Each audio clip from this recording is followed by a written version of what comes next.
and that helps to assess the different opinions that emerge, and then helps decision makers to end up with a decision. And in this process, we see that the basic principles are transparency, efficiency, and quality in policy delivery. So what EU community aims is to help, let's say, raise these principles. Transparency is helped through the public content that is circulated over the internet. However, this poses a challenge to preserve the efficiency and to filter the high quantity of content by organizing in a way that it will help policy makers. And the context, let's see, of the project, the idea has emerged through by, let's say, there were two challenges. The first one was that participation platforms has faced the problem of low contribution, and actual citizens are not motivated to participate, and there are other barriers that keep the participation in high level. Also, the approach of social media mining, Professor Litis mentioned yesterday, the active and passive crowdsourcing approaches, which actually active crowdsourcing is about triggering citizens to post content on social media and then mining this content in order to help the policy-making process by identifying issues and problems of citizens. And then the passive crowdsourcing is the same, but without triggering any motivation, any stimulation to citizens, just collecting what the citizens say anyway in social media. However, when evaluating these approaches, it was revealed that there is a recommendation to collect not all the content, but the high quality content that can be found there, and that experts contribute with this content social media under discussion. So the EU community approach is a move towards passive expert sourcing. This means that it tries to collect the high quality of content that is relevant to policies or policy topics that are discussed at European level, and tries to retrieve this content, to classify and process this content in order to inform policymakers. And by collecting and presenting this content to the policymakers, it tries to foster collaboration among them and sharing knowledge and views between them in a form of discussion. Apart from them, EU community aims to provide predictions on the involvement of the policy process. So if there is a legislative procedure ongoing in the European Parliament, it tries to provide predictions on how it is going to be involved. I mean, whether a policy proposal by the European Commission to be adopted or dropped, and tries to reveal, let's say, policy options that could be, let's say, voted against to others. So actually, it tries to answer these questions.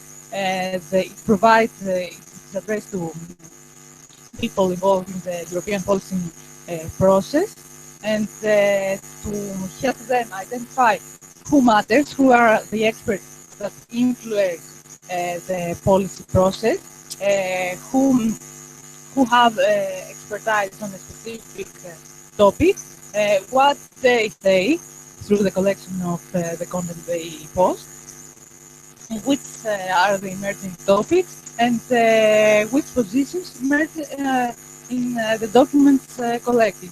So it tries to summarize this information and present it in a way, modeled in a way that it is correlated with the ongoing legislative procedures, and tries to answer to policymakers if it is worth to be involved in this discussion of this process. If you can see the video below, it mines profile and content. We will see later it processes this content to perform reputation management and visualizes this for better inform the policy decisions. And it focuses on two basic aspects. The one is people, the credible stakeholders that's there, and the document. So it tries to interlink the two of them and see what is said by whom and how many expertise this the expert has, and if he or she is credible, and generate insights for the policy process. So here we see the part of the expert. The platform provides a profile database. You can see here. It crawls specific sources that contains information about people involved in the policy making process. This could be members of the European Parliament, any members of NGOs, any other experts on a specific topic, for example, an energy expert, and try to provide a ranking according to their topic of expertise. So it collects from, for example, from the who is who Europe from people, visualize their profiles there, and give them a ranking on the specific topics they claim that they are experts. And there is an interaction among the users, so that users are peer assessed between them in order to provide the final ranking and confirm the experts. And the other part, which is about the documents, this tries to visualize, to provide to the user a view of the policy process. For example, if here we can see in the topic the future of EU policy process, here you can see the documents that have emerged in the specific topic that are relevant to this topic. And these documents are categorized. You can see with the circles and the colors, and they are also categorized by the type of author that created that document. So you see there are authors that come from institutions like, as we said, members of the European Parliament. You see other stakeholders, and you can see also the media. So it crawls sources like news sites or blogs and Twitter and LinkedIn accounts to provide this information visualized here. The framework proposed through these tools in the policy dialogue is here. By using the techniques like opinion mining and social media crawling, collect the documents to inform the debate topics. Experts' input is collected through the platform as they can provide input in its policy topic and interact between them. And through the visualization and simulation provided about on the future, they can assess the emerging opinions. And you can see here a view on the architecture. Actually, the project and the tools use crawlers to crawl sources like the ones we said, social media to get the documents and the profiles to identify profiles of experts.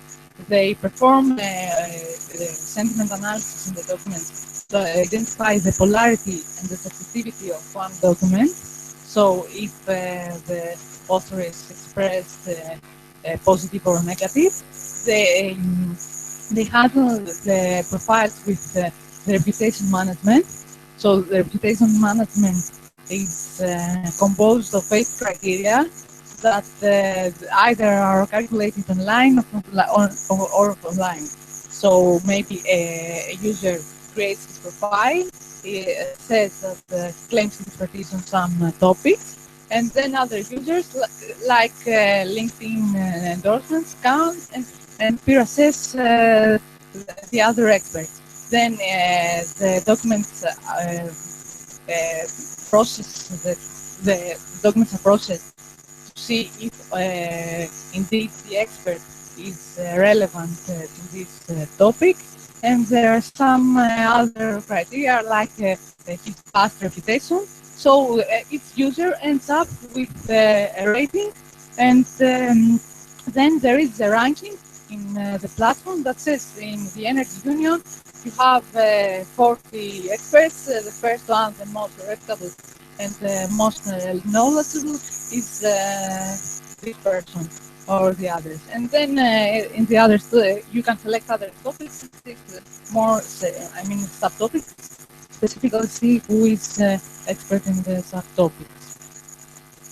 And here you can see how the different modules are interlinked.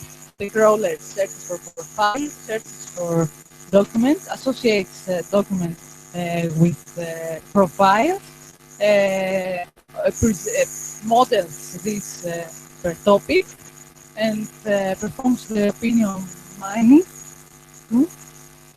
provide the final ranking, the part of the experts, and provide some popular topics, and then visualize this information as seen before.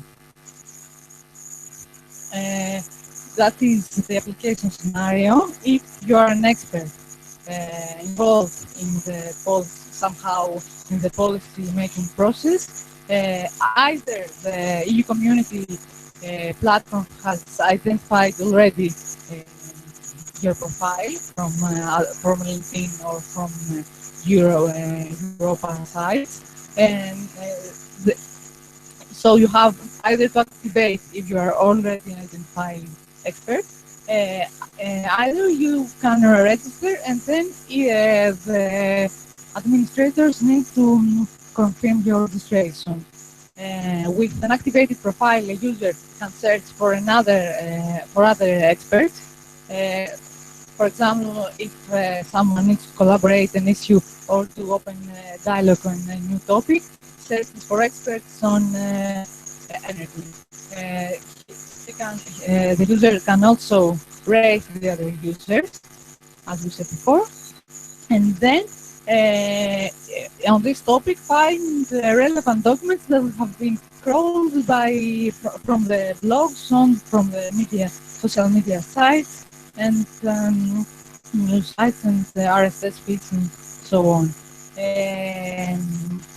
Also, the platform has the capability for interaction among the users. So when there is a policy process, let's say, on the future of the European Union, by uploading new documents, apart from the ones already crawled by the modules, an expert can upload the document, and the other experts that are registered users in the platform can provide feedback, these documents like comments or ratings, how these are, if these documents are relevant. And then the policymakers can get a summarized view on what's collected per topic. The platform, the project has been co-developed with experts, which were actually involved during the project, like experts in some topics or policy makers.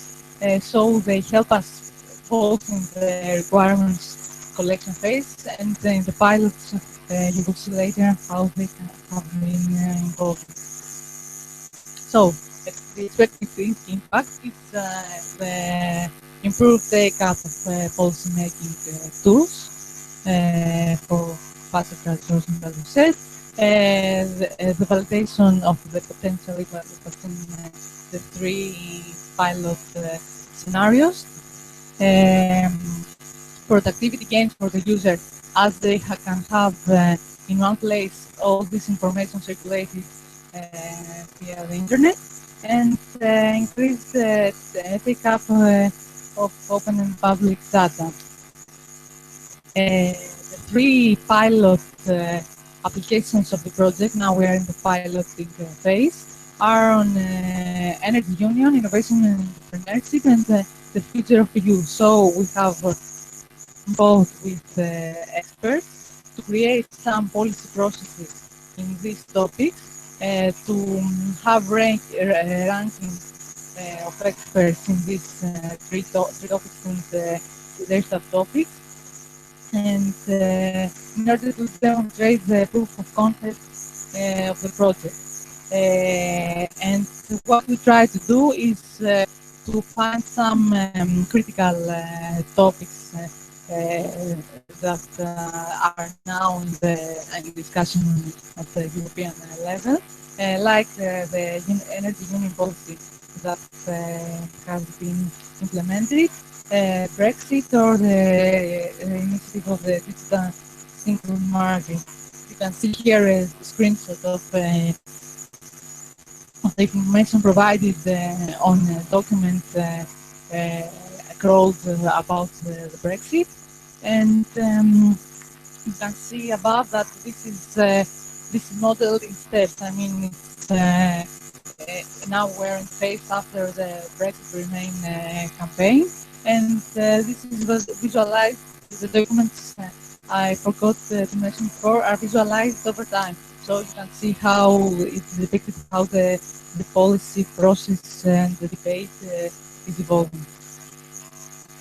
Within the pilot, we have organized an event at the European Parliament where the ranking of top experts in the Energy Union was revealed.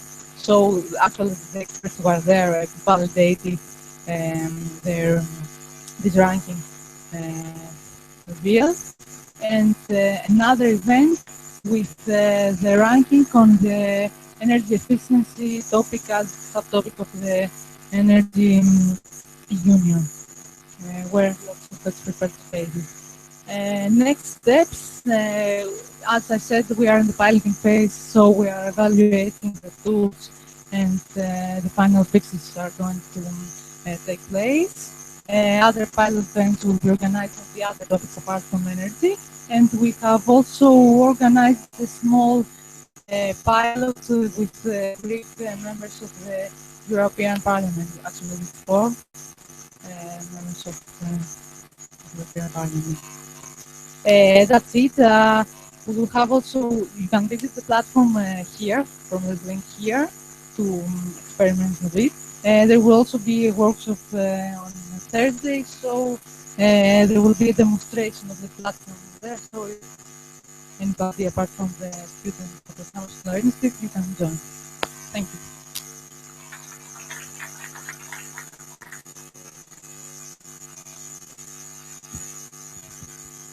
Okay.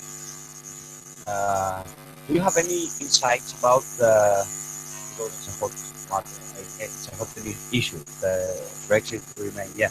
Do you have any insights, like charts or something that shows how the campaign goes through time, so we can see what the platform can do? I will show this in the demonstration. If you can see that let's say the feedback and the documents in the comments raised in the face of the voting process. It is visualized from the start. I mean, for in the initial discussions. You can see through the visualization the evolvement how it's been raising. We don't have yet the results from the opinion mining. So this will be an interesting point. Okay, thank you. So that's a great system and very closely because in 2003 I was working for a private organization that wanted to have a tool like that to follow up policy decision making in the whole world, not only the EU. And we could not implement the EU solution similar to that because of privacy issues related to having in the system information about the politicians, their opinions, their trends. So the legal department of the organization I was working for just said, stop it, because this is going to be a problem. Now I see that you have that. So the question is, how do you handle the policy requirements for keeping private information about opinions, not about curriculum, but opinions from high-level politicians in the EU? Actually, it is also funded by the European Commission. The idea is that we only process information that is publicly available. So all documents and tweets that we are crawling and visualizing are already publicly available. It needs just a disclaimer that you say that you collect and you keep this information in the databases, and just to inform that this information is processed by someone by the consortium. But it's already there. I mean, it's already public, and so we don't have problems. Yes, it's that's why also in listing we use from the profiles of the experts only the information that is accessible. Okay.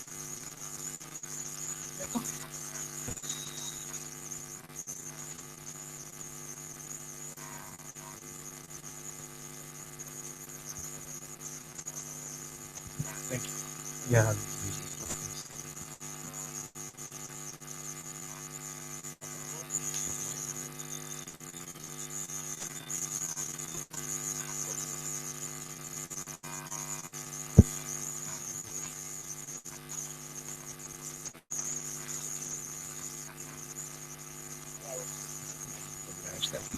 Okay, so hello everyone. For those of you that are me already, I'm Enrico Ferro from ISMB, Italy. Where is the slide from here? From here? Okay. Okay, so what I would like to do today with you is a co-creation workshop. Okay, so I will just briefly introduce the Sonnet project. This is a project I'm working on right now. And after that, I would like to ask your help to really improve the output that the project is going to generate. So take your perspective and try to get a feedback on some of the issues we are trying to tackle. So this is just a brief overview about the project. It's a project that was funded in the under the H2020 framework. The call is the Euro 6, that is about meeting new societal trends using emerging technologies in the public sector. It's a very short project. It's about only 18 months. It just started in March, so we are in the starting phase of the project. It's a CSA, that is a support act, innovation action, and it's a very small consortium. The coordinator is Atos, that is a private company based in Spain. And then we have a Greek partner, this National Technical University of Athens and Fraunhofer and ASME. These are the social media accounts that we have. So if you have take any picture and you want to tweet it, please add the Sonnet project here so they know that we have been doing some work here. So what is the project about? Of course, you know, it's a 18-month project, it's a small budget project, it's a $500,000 project, so we cannot conquer the world. But what we are trying to do is to help the public sector to use ICT to try to answer some of the needs that are present in society that are currently not met or not even noticed sometimes. Okay, so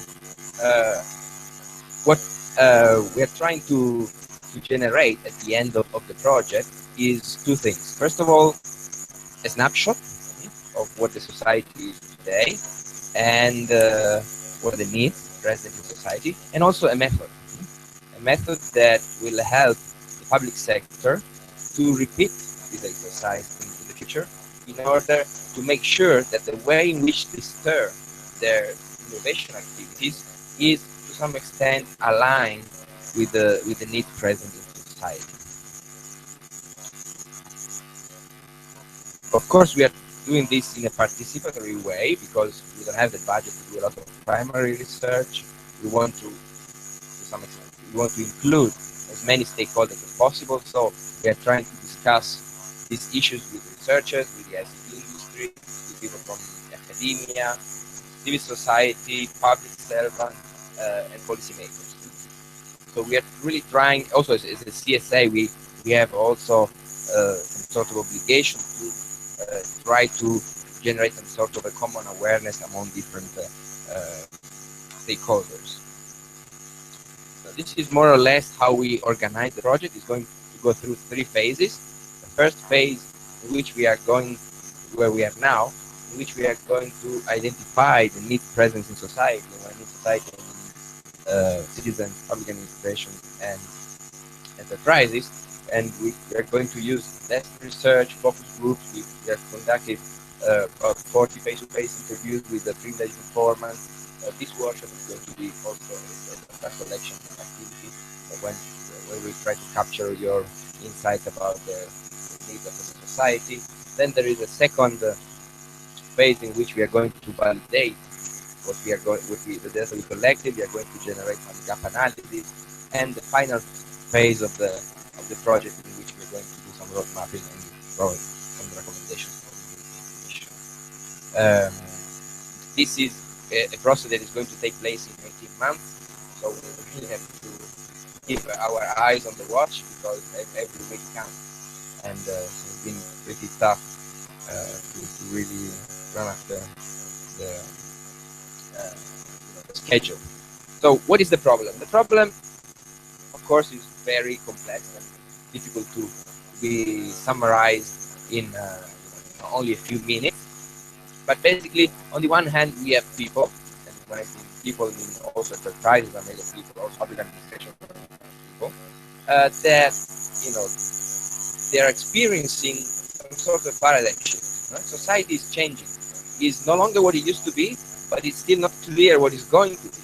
And we are kind of stuck in between with old rules that were thought for a world in which you maybe could have a job for life, in which maybe you didn't have to worry too much about the environment, in which also the speed of change. Okay, and on the one hand, they feel all this pressure and all this the necessity to adapt to the situation around them that is often challenging, and on the other hand, you have politicians that seems to care not so much about the society problem, and when they offer something to society, it's kind of like, okay, enjoy this, but it's not really the solution to your problem. Right? This is Italian practice. It's really into ice cream. So just of course it's a funny picture, but just to give the idea. Of course, he cannot solve all the environmental issues of the planet. He cannot solve, you cannot create jobs by law, and so we also need to be to some extent understanding. But there's a significant amount of improvement in the way in which we can try, to make public sector and politics more aligned and more in touch with what's happening in society. I think everybody could agree in this room that we are experiencing a detachment.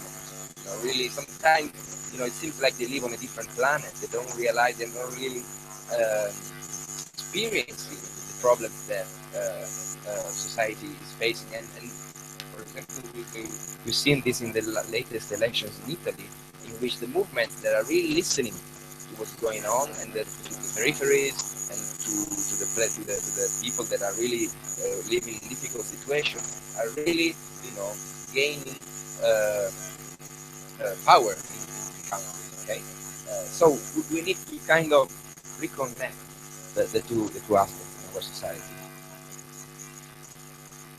So if you want to have a very very high level view of some key societal trends that are happening right now in our world, if you just highlight three of them.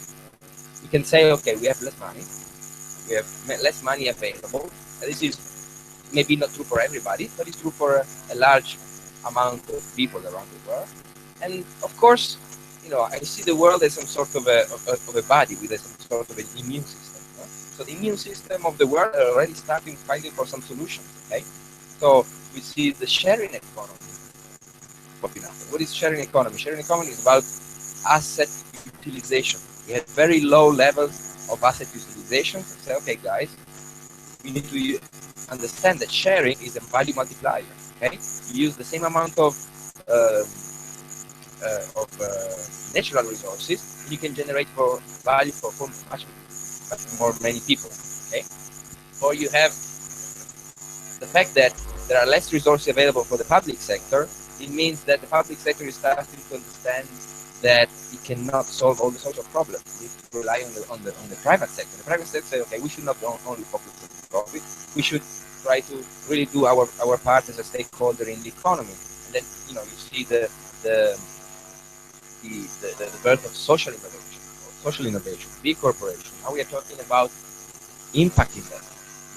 That is, they're saying, okay, we are no longer talking about the invisible.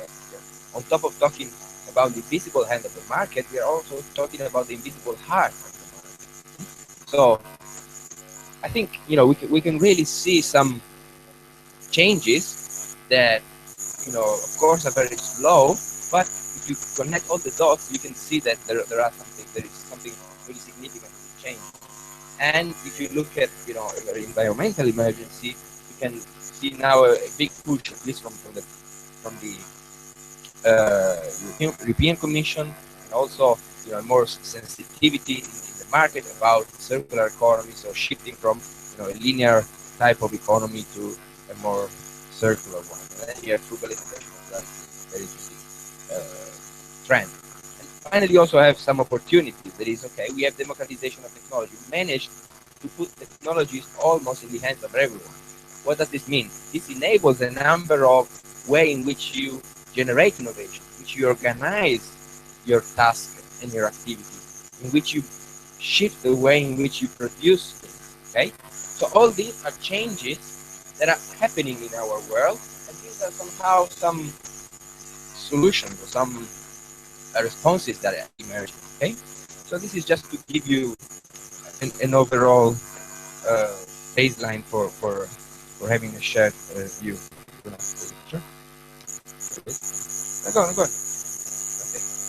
Okay.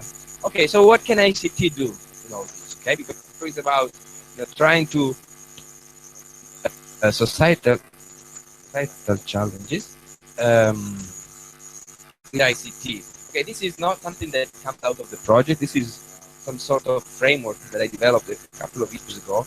That is, it's about what ICT and more in particular data combined with a number of skills and disciplines can do for governance. Okay, so if you put data in the middle, okay, and you combine data with a number of skills that go from community management, that is generating crowdsourcing, analyzing perceived impact by engaging in some sort of discussion through social media with your constituency, or using data index mining to find correlations or identify weak signals, or try to represent different perspectives. You can use simulation to conduct scenario analysis. With IoT, you can have a context and diffuse control of the environment.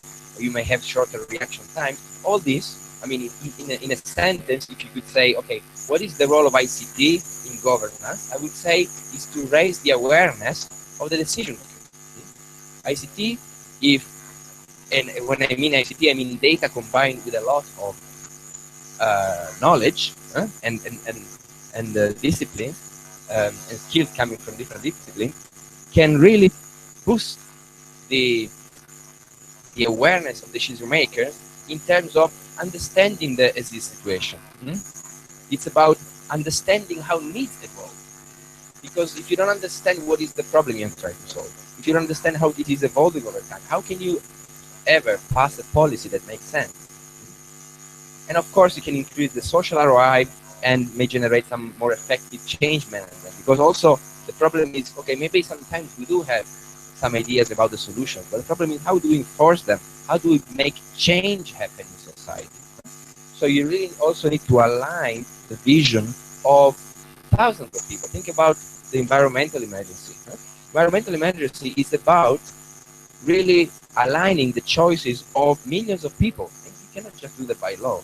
You really need to, work on them, work on their understanding of the world, and trying to really make them feel that their decisions are important. Okay, so this is, in my view, the role that ICT or some sort of data-driven governance can be conceptualized.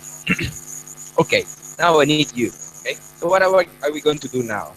So we are going to have a co-creation workshop, and this is the process we are going to follow. Okay, so what I would like your help for is to identify some needs, try to prioritize them somehow, or at least try to identify one for each actor, and then try to get your brains to work a little bit to suggest some solutions. Okay, so you've been given, if you look on your table, you should see some post-it notes. If you haven't, I can to you. Okay, so they have different colors. Okay, so you have, yeah, sure. Anyone else need post-its? You all have, okay. So you have different colors. So you have blue for citizens, green for businesses, and pink for civil servants. Okay. So what I would like to do with you is to spend maybe 5 minutes to identify what you think are some pressing needs that are currently unmet for the different stakeholders. Okay. One for citizens, or if you have more than one, it's even better. But I mean, at least one for citizens, one for businesses, and one for civil servants. Okay. If they are related to ICT, even better. But don't. You should think what is important first. Then we see whether ICT is relevant. Okay. Wait. Need to be patient for that. The white one is for solutions. Now, let me phrase the question in a different way, because I know that sometimes, okay, what is a need? What is a pressing need? Okay, try to think. I will ask the same question in different ways, but what I want is still the same output, okay? So it's just for you to get into the mood, okay? What do people, companies, or civil servants complain about?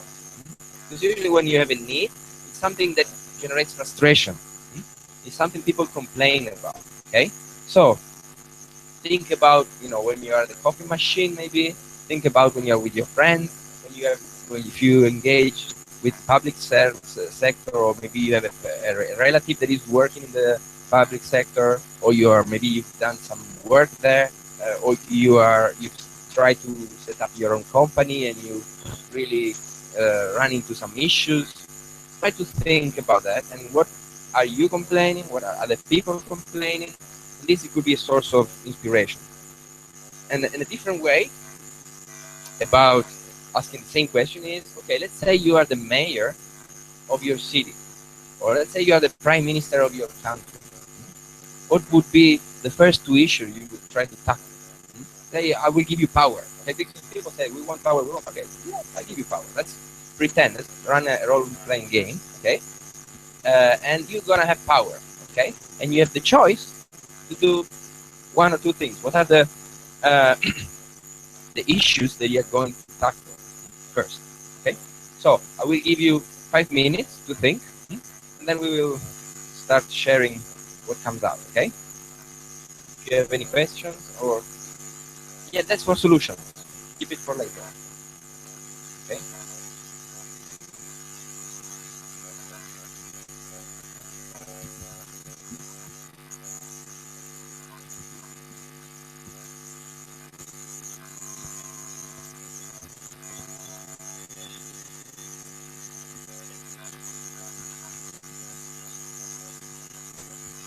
Blue is for citizens, green is for businesses, pink is for civil servants or public agents.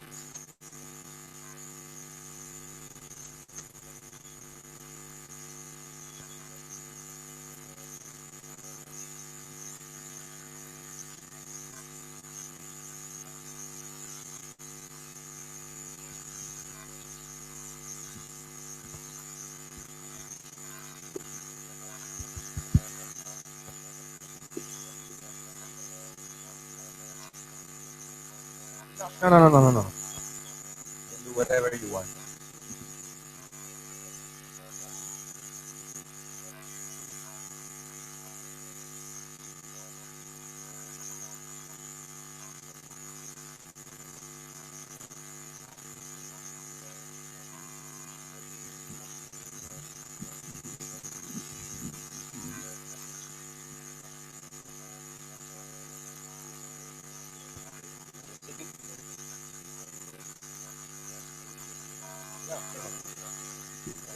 We are at the moment we are not focusing on anything specific. We are more like, okay, what is relevant for you? We cannot say.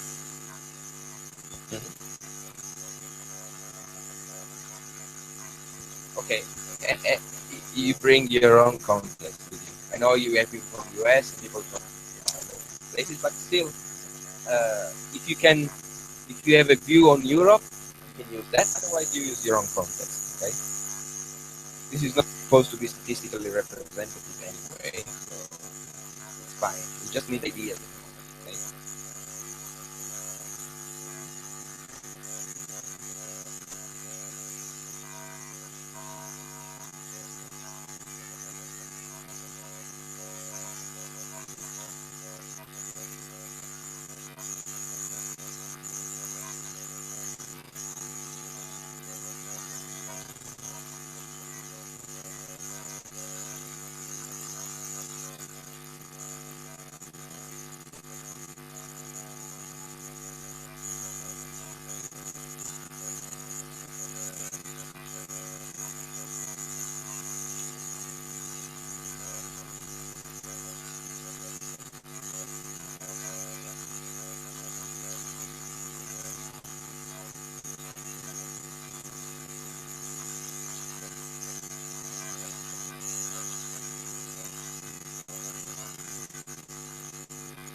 Okay? Okay.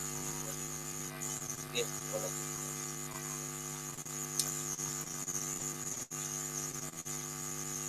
You don't have the what?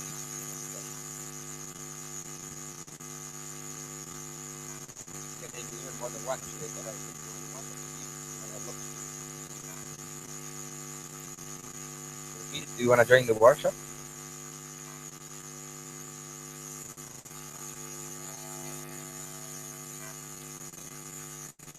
You have to think about some pressing needs that are currently unmet for citizens, enterprises, civil servants.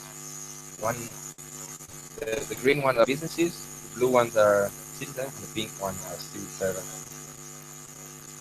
Yes, exactly. Something that you think is relevant for your community or maybe in a few minutes. But okay, is anyone ready? You guys ready? You are. Let me switch to the last one. Okay. Okay. Okay, I think we can start collecting the input. If you Okay. Always looking for a very broad and wide perspective on the issue. So as it sits in the main thing today is easy mobility, to solve the mobility issues in big cities, within cities. So that's for citizens. In businesses, it's simplified business process for everything related to the time to open a business with taxation and regulations. On the civil servant, it basically eliminate paperwork and at the end eliminate civil service. No paperwork. Yeah, no, yeah, because if you don't have paperwork, so why do you need civil service? You may need for essential functions like police or fire insurance, but for the business, the business as usual. Well, this is not only my perspective, but also just find a finger perspective from Switzerland. Who wrote a very funny article about that. But yes, Singer, yeah. Have you heard of it? Yes, right.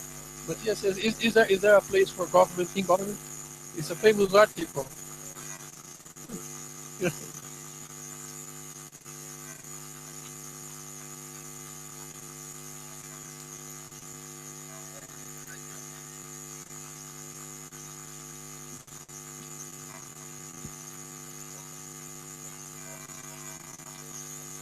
For the citizen, having to go to different agencies and fill out forms to get an agency, and a lot of the information is the same. Fill out the same information in many different places.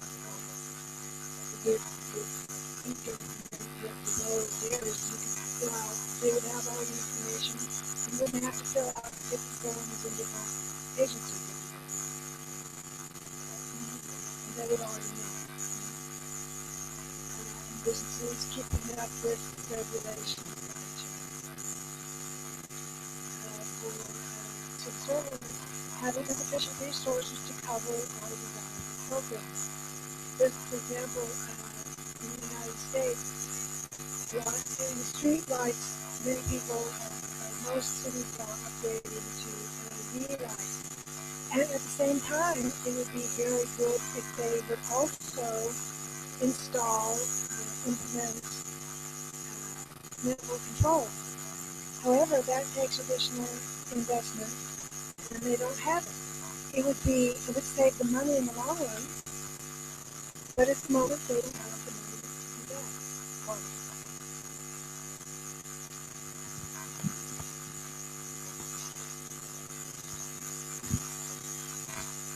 So the way I see it as a tech citizen, basically I would like for more services to be digital.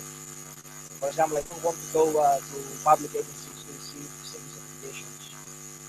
So for me, priority would be to make more services digital.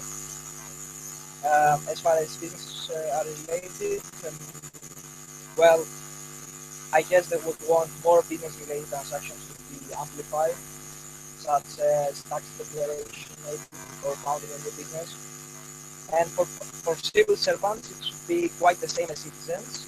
Basically, they would need more services to be digital, so there would be less hassle in public buildings.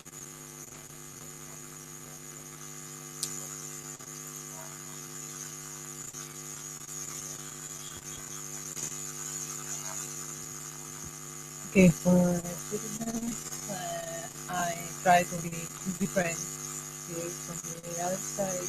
I think social care should be a major and is a pressing thing. No, for all people and especially for people with disabilities and specific services to people. For businesses like Greek, I thought about the bureaucracy, which are we are facing the lack of frameworks in every stage of the business cycle. And for civil servants, the lack of resources, as I was mentioned before, that we have a lot to perform every day with that.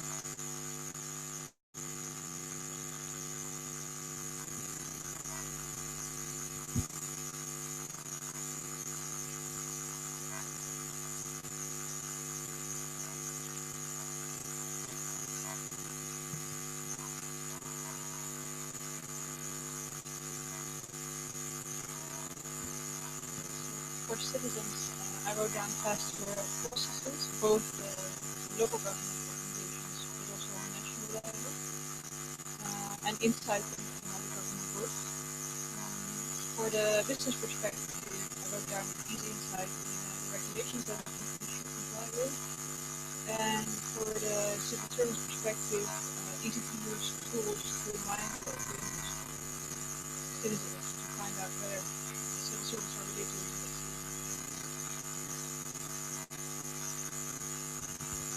Okay.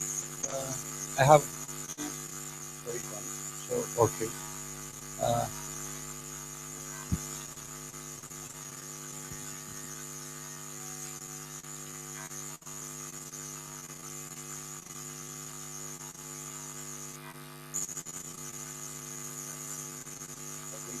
for businesses first. Quick transactions with the government, at least in trivial issues, which would be like using services and so on. And of course, for businesses, the major problem is, from my point of view, is the stable economic system in terms of taxes and policies. For civil servants, I was confused in the first place because I said one for the politicians. Did you know that? Okay. For politicians, it's like Kaneka said, to gather public opinion in order to be elected in their term. It's easy for it's easy to identify.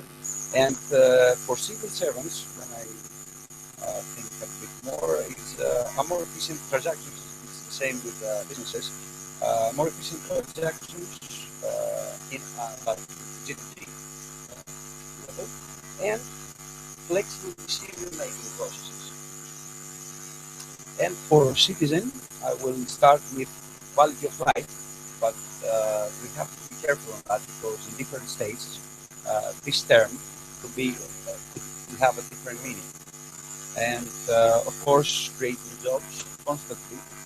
Uh, uh, and smaller unmet needs would be to find the right person to address them, like I said, to find the right one quickly. And of course, the trivial one, eliminate the queues in public.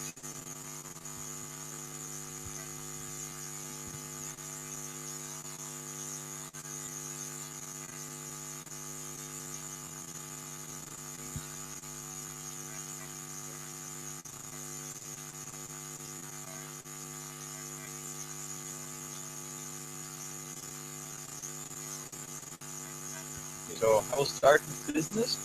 I don't know how the case and the situation is throughout Europe, at least in Austria, seed funding is more or less and we always have to seed funding, business seed funding. You always have to see the bank and you have not to privately do seed funding. I think they have to be banks necessary. Concerning civil servants, I would directly expose civil servants to the public which means whenever I face the administration to require some service to them, I'm sure I'm talking with either with somebody I can talk to the person. When I do talk to the person, it is like talking to some huge. So they will never get the feeling for whom I do services. He will see in time from it, and this should also be brought to the forefront. So the feeling what we are doing is important. And the third one is there was at the prime minister level, and what we with that one, quite an uneven and unfair distribution as well.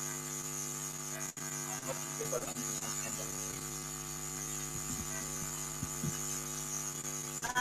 I didn't know how deep do you want it to be, but I started with better recycling methods, improved public transportation, better education, access to quality wise, healthcare, like those simple ones. But in Mexico, we also have issues of security, impunity, corruption, abuse of power. There you go. Then for business, regulation, less regulation so that it's cheaper, not to comply with all of those laws, stock market, competitiveness, and also corruption. That's a problem because even if you're really good and you do the best of what you do in business, you also have to fight with the government to get the projects that you do. Right? And then the last one, civil fairness. Not enough resources, lack of communication and good relations between agencies, lack of tools to implement and enforce the law, capacity to develop good corporate.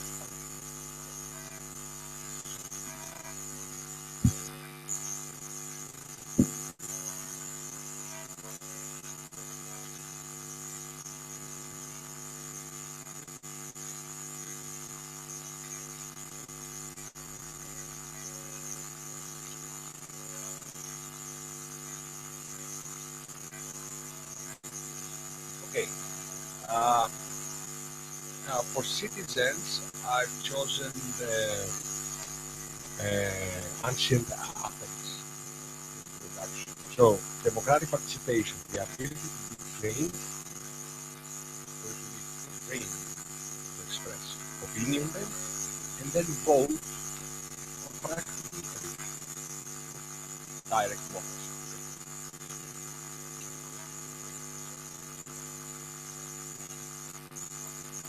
That's, you be trained.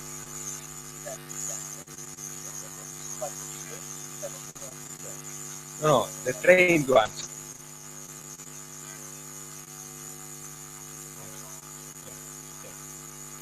Yeah, but we'll see about Brexit if it works or if the other works. So you see, we say when we ask people to decide, basically they make wrong decisions. What about politicians? They don't do the correct decisions. The trained ones, come on.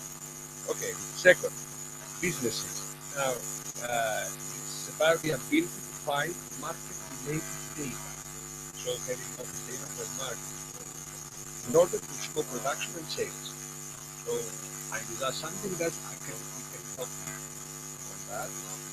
And civil servants, this starts with evidence-based decision making and goes towards machine-run government. So when you make decisions more and more evidence-based, then if it's, the limit is you don't need human brain.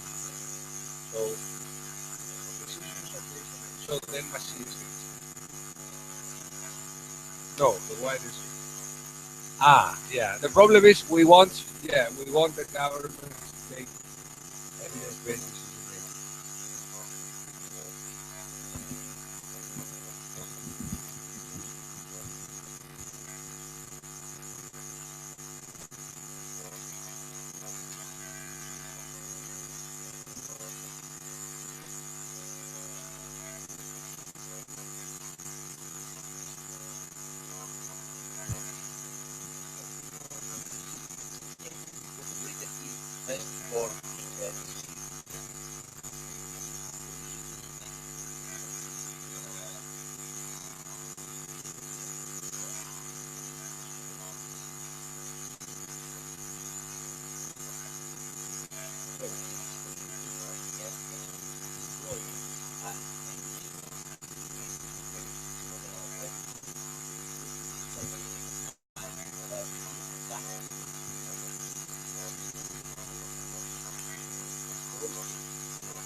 I have about more in general.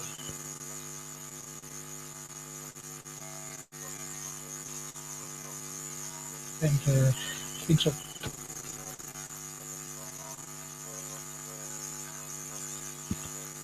yes,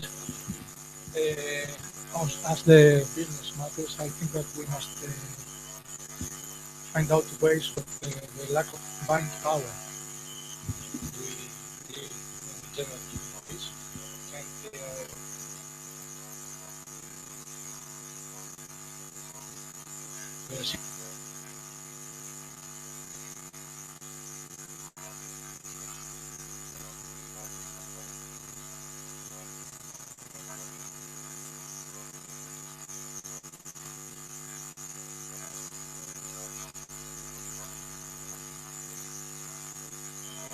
and not to hold the orphans. Okay?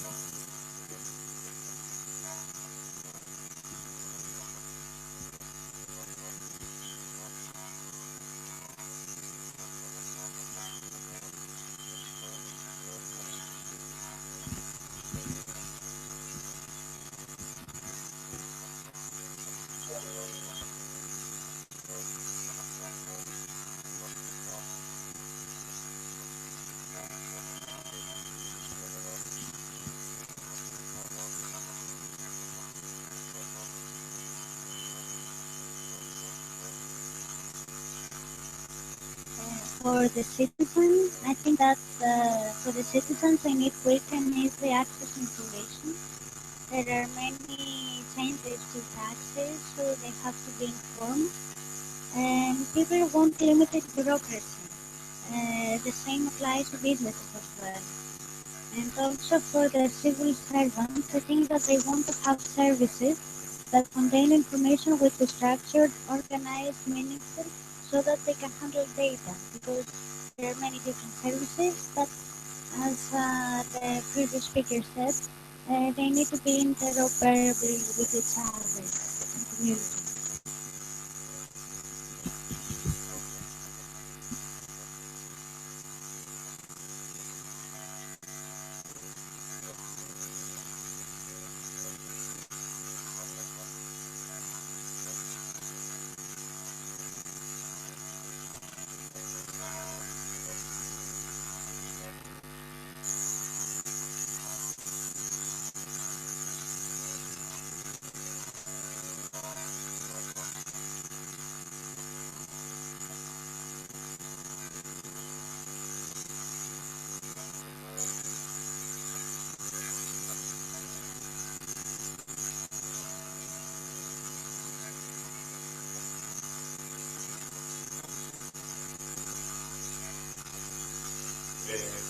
About the citizens, I believe that they want a single place of point that they will be served for the public administration and with different valid means.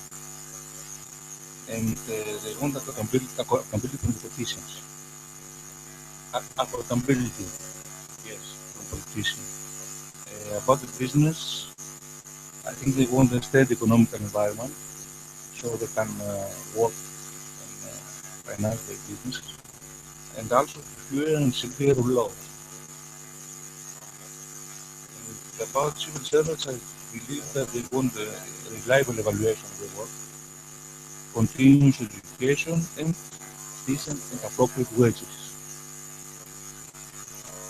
And if I were a prime minister, I would route down the law, and the codification of the laws, and establish certain rules how a law will be written. And this will be published for the people to know exactly what the law says, simply, nothing else. Thanks a lot. I think there's a lot about lawmaking because and then we need to know what ICT can do for lawmaking.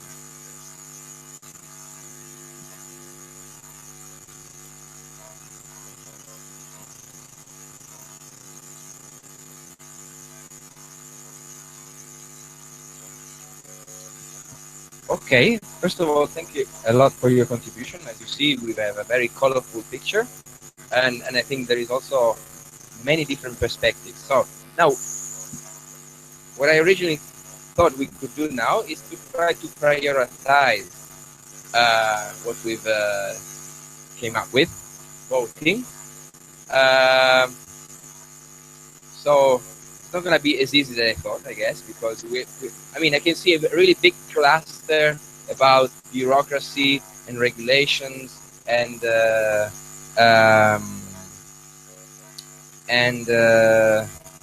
what else? Yeah, basically the ability to streamline a little bit the administrative processes that companies need to comply with, and also to have some sort of simple, stable rules that can help them really to do their planning in a way. Then we have the availability of information for strategic purposes that was suggested by Yanis, and we have the seed funding aspect that was highlighted in Austria, that I'm sure that is about making it legal.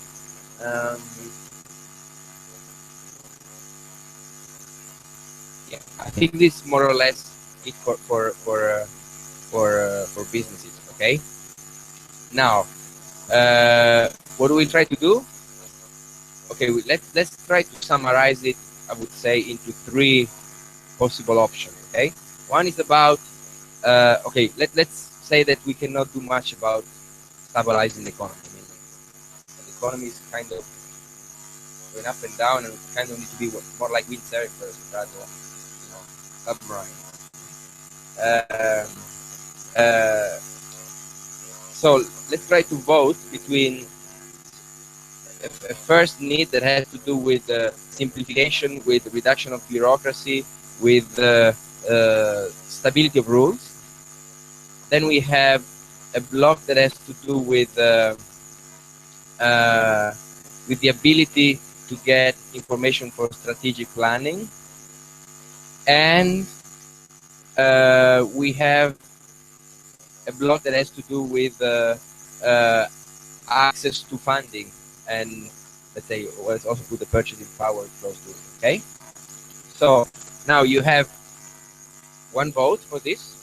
Okay, and you can express it for either the one about bureaucracy, simplification, and simple rules, the one about access to strategic information, or the one about access to capital. Okay.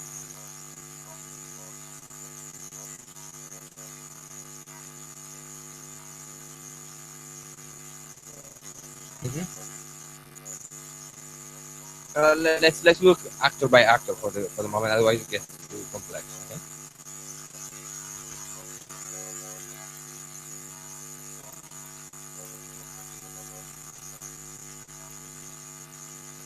Yeah, as I'm saying, let's not consider too much the interactions right now. Okay, you can cast a vote for businesses, you can cast a vote for citizens, and you can cast a vote for civil servants. Okay, and then we try to see how many votes we have for the different needs. Okay, and we try to identify one as a priority.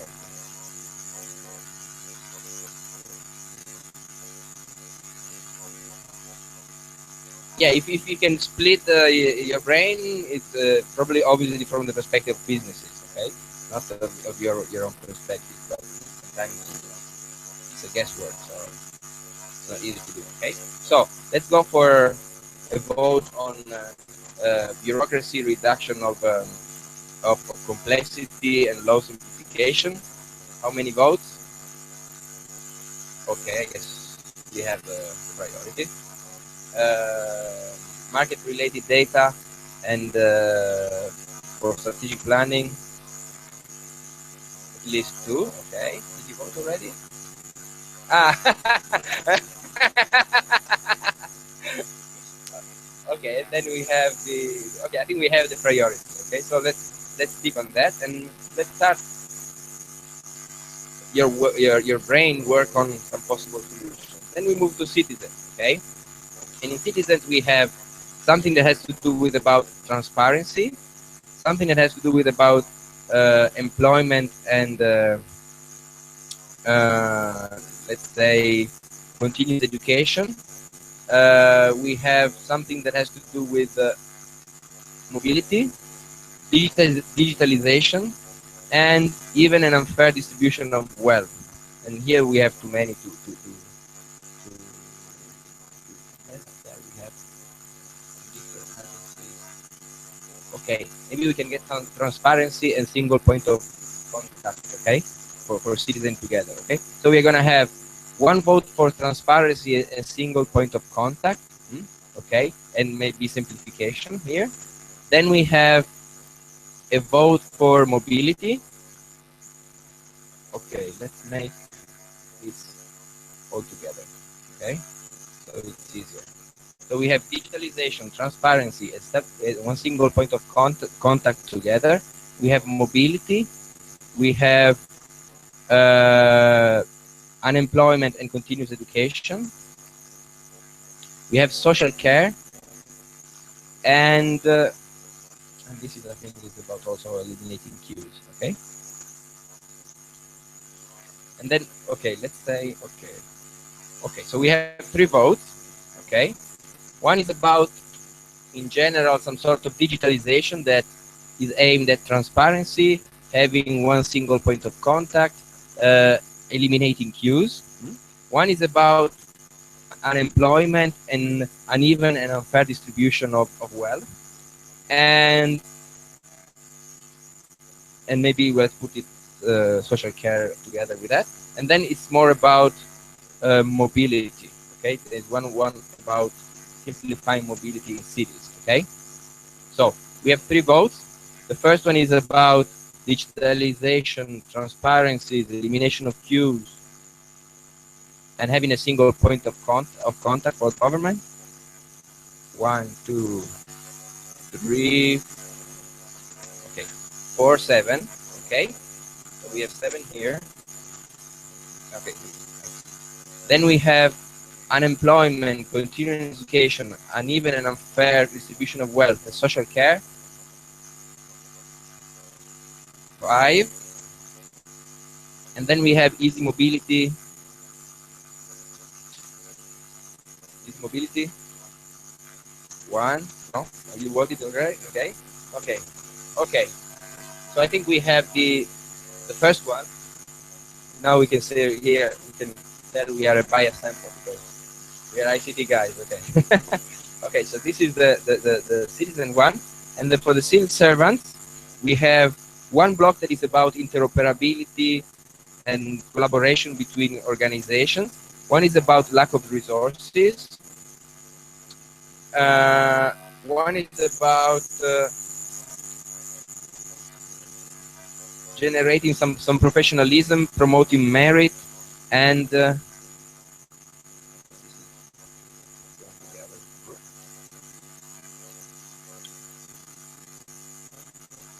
exposure of civil servants to the public, so to make them understand their importance in city processes. This decision making towards machine run. Okay, machine run decision making, make it in organization. Okay, insufficient resources, we have it here. Elimination of paperwork.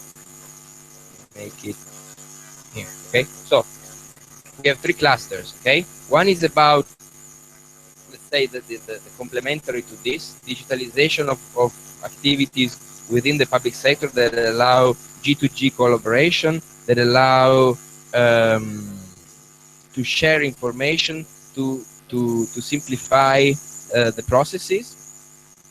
One is about finding new resources for the public government, for the public processes, in order to make the investment that are necessary to improve certain services like public lighting and so on and so forth.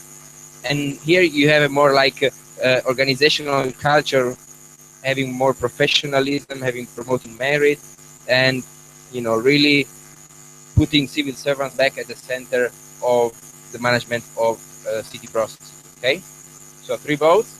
The first one is about G2G and digitalization and all the things that I said. 1, 2, 3. Okay, 3, 6, 7. Okay. Then we have lack of resources, of public resources. 1, 2, 3, 3. And then we have a change in the organizational culture, reliable evaluation, promoting merit, the direct exposure of civil servants to processes. 1, 2, 3. Okay. Okay. So I think we have three winners. Now, what we are going to do in the remaining time, that is not much, just quick, okay? You just write it and then I collect it, we don't discuss it, okay? That's one thing. Can you just write down some possible solutions that involve ICT that have to do with simplification of laws, regulations, and bureaucracy? One that has to do with the digitalization of services, transparency, and reduction of queues for citizens. And the last one that has to do with which one we want? G2G. Yeah, and so basically we can have two solutions: one for simplification for businesses, and one for the digitalization that is complementary for citizen and public sector. Okay. If you have a solution, you just write it and I will collect it and then we go for lunch. Okay. And you get an extra slice of dessert for the effort we've made. Shh.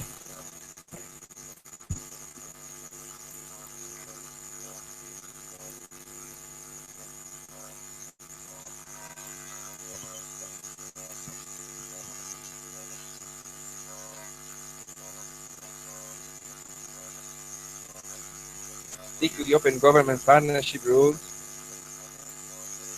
and the traffic.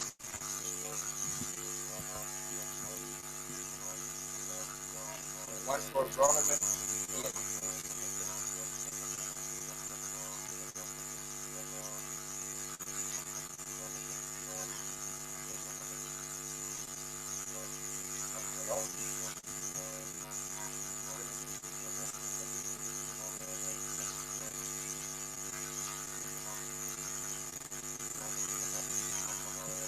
This is a very hard task, I know, but I think that we have to do a project. So for you, it's just delivery to Enrico. For me, it's delivery to the European Commission.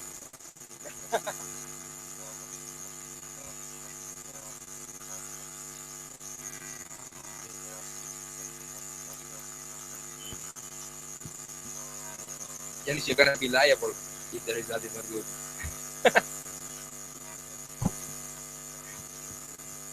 Yeah, it's true. We need to have a vote and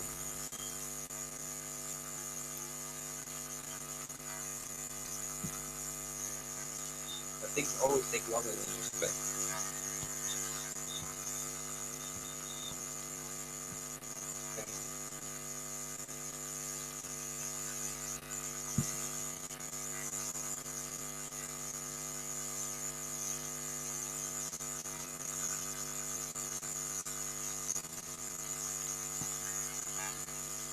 Yeah, thanks.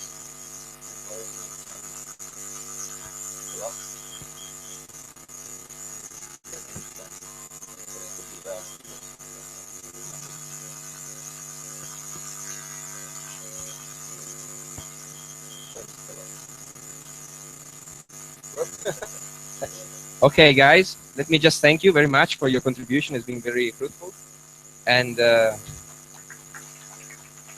we'll see you around.